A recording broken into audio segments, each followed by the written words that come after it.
बहुत समय पहले उज्जैन में एक महान और न्यायप्रिय राजा रहते थे, विक्रमादित्य। वे बहुत बहादुर थे और हमेशा सच और न्याय का साथ देते थे।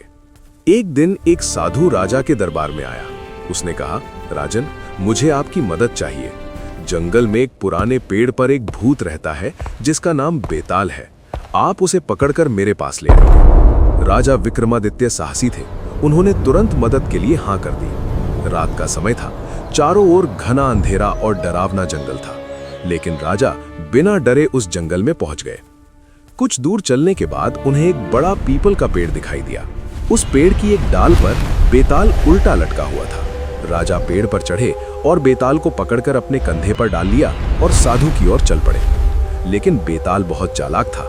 वो बोला, राजा विक्रम, रास्ता लंबा है, मैं तुम्हें एक कहानी सुनाता हूँ, लेकिन एक शर्त है।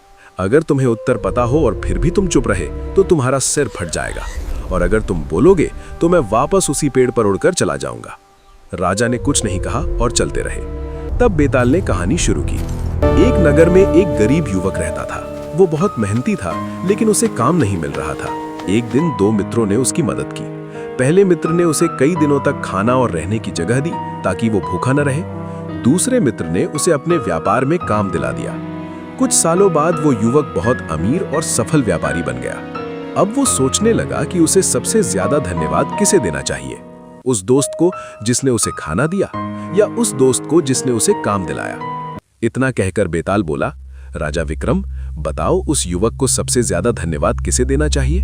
अगर तुम्हें उत्तर पता है और फिर भी तुम चुप रहे तो तुम्हारा सिर फट जाएगा, और अगर तुम बोलोगे तो मैं वापस उसी पेड़ पर उड़कर चला जाऊंगा। राजा विक्रमादित्य थोड़ी देर सोचने लगे।